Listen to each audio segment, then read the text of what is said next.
Hello বন্ধুরা, আসসালামু আলাইকুম বন্ধুরা। আজকে চলে আসছি বনানী যেন অপূর্ব সৌন্দর্যটা একটা লীলাভূমি। এখানে আসলে যেমন প্রাকৃতিক সৌন্দর্য দেখতে পারবেন, তেমন দেখতে পারবেন এখানকার বড় বড় দালান কোঠা।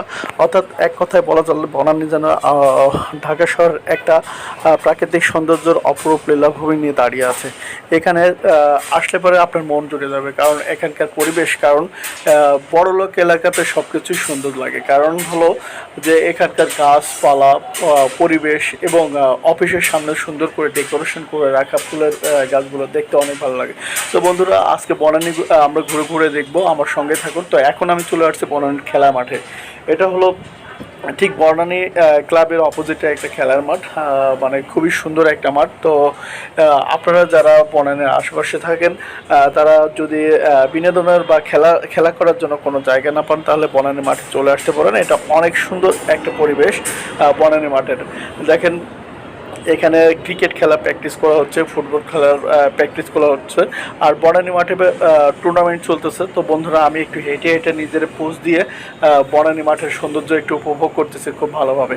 আর বনানী মাঠের খেলা শুরু হবে, টুর্নামেন্ট শুরু হবে। এই টুর্নামেন্ট শুরু হওয়ার কারণে এখানে যারা কর্মরত আছেন, তারা বনানী মাঠের ঘাস খেলা করার আগে জানেন যে সুন্দর করে কেটে নেওয়া হয়। তো সেই কার্যক্রম করতেছে।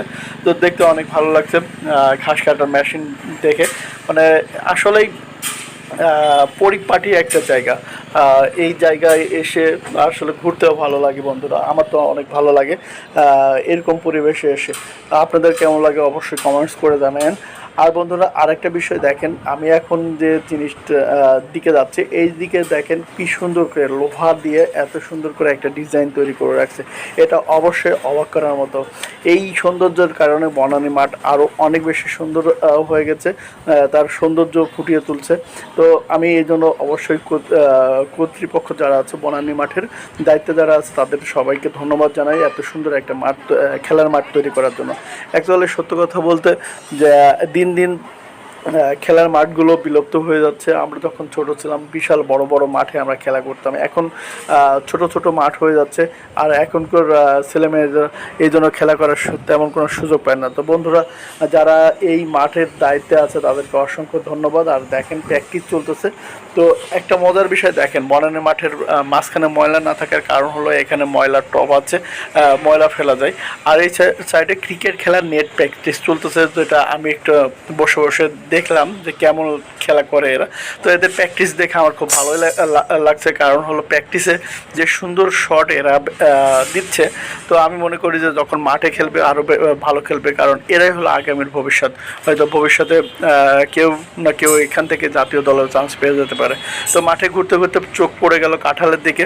আমি তো অবাক হয়ে গেছি যে মাঠের মধ্যে কাঁঠাল গাছ, সেখানে আবার কাঁঠাল ধরে আছে। মানে এটা আসলে একটা মজার বিষয়।